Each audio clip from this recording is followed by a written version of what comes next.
Hello everyone. Today I'm going to read Walt Disney's Gulliver Mickey. One night, Gulliver Mickey was at sea in his little sailboat. Suddenly, a terrible storm struck. Giant waves washed over the boat. Lightning flashed across the sky.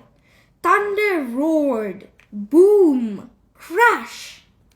All at once, a huge wave swept over the boat. It tossed Mickey high into the air and threw him across the water. The next thing he knew, he was rolling head over heels on a sandy beach. By this time, Mickey was so tired that he fell asleep in the wet sand. When Mickey opened his eyes the next morning, he did not know where he was.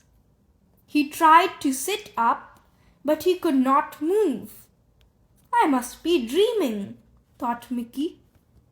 He wiggled his arms. They were tied to the ground by tiny ropes. He wiggled his legs. They were tied to the ground too. Then Mickey turned his head to look around. An army of tiny soldiers was marching towards him. Some sat on tiny horses and carried tiny swords. Others were pulling little cannons over the sand. A few of the soldiers crept right up to Mickey. They crawled into his pockets and pulled out his watch. They pulled out his pocket knife. Then they opened his watch. "Help!" cried a little old man whose beard had caught in the wheels. The soldiers had to chop off his long white beard. Now Mickey wiggled as hard as he could. The tiny ropes broke and he sat up. All at once 100 tiny cannonballs hit his chest. Ping! Ping! But they were too small to hurt Mickey. They bounced off his chest and rolled back to the soldiers. A fat little man on a fine brown horse began to shout, "Load the cannons and fire again." That must be the leader, thought Mickey. He lifted him right off the ground, horse and all. The angry little man pulled out his sword. "Put me down this minute," he said. "I am the Emperor of Lilliput." Mickey smiled at the tiny emperor. "Don't be afraid of me, Your Highness," said Mickey. "I do not want to hurt you." Then he told the emperor about the storm that had blown him to Lilliput. "All I want now," he said, "is something to eat." Mickey put the little man back on the ground.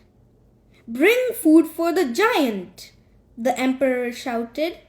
"He will not hurt us. He is a friend." The little soldiers hurried away. They knocked on every door in Lilliput. "A giant has landed on the beach," they cried. "Bring all the food you can spare." Soon the Lilliputians came with food for Mickey. They bought wagons full of cheese and baskets of bread. They had carts filled with fruit and barrels of milk. Mickey scooped up all the food as the people passed by. He ate everything. At first, the children were afraid of Mickey, but they soon found out that he was a friend. Mickey played with the children every day. They made seesaws across his shoes and played leapfrog over his fingers. They played hide and seek in his pockets. They climbed up to his knees and slid down his legs. One morning, Mickey went to the beach to sit by himself and think. He had been in Lilliput for many weeks, and the Lilliputians were very kind to him. Still, Mickey was lonely. He thought of his own home far across the sea. he thought about all his old friends. "How I wish I could see them again," he said. Suddenly there was a shout. "Ahoy!" cried the lookout on the castle tower. "Enemy boats headed this way."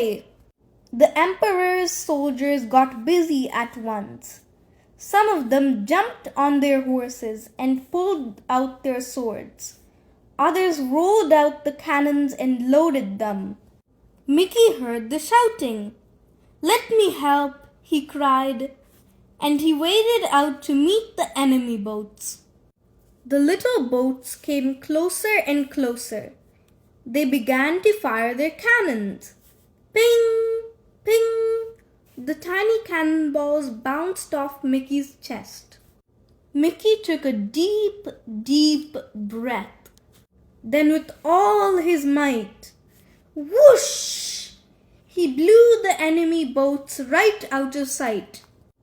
When Mickey came back, the Lilliputians cheered. "You have saved our country," said the emperor. "Now we must do something for you. What do you want more than anything else in the world?" "You have all been very kind to me," said Mickey, "but still I miss my own country. More than anything else, I want to go home." "Perhaps we can help you," said the emperor. For 2 whole days, the Lilliputians worked. They chopped down trees and dragged them to the beach. They mended ropes.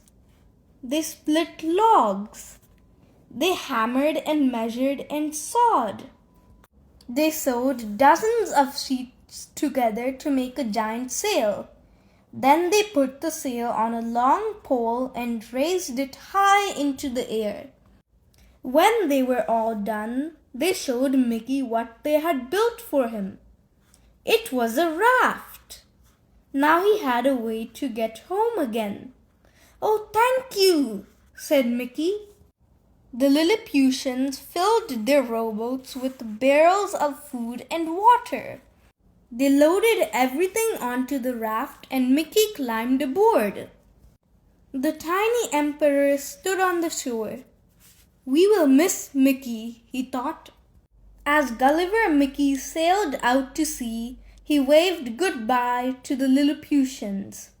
He was sorry to leave his new friends, but he was happy to be on his way home at last. The end. Please like, share, and subscribe to my YouTube channel. Thanks for watching.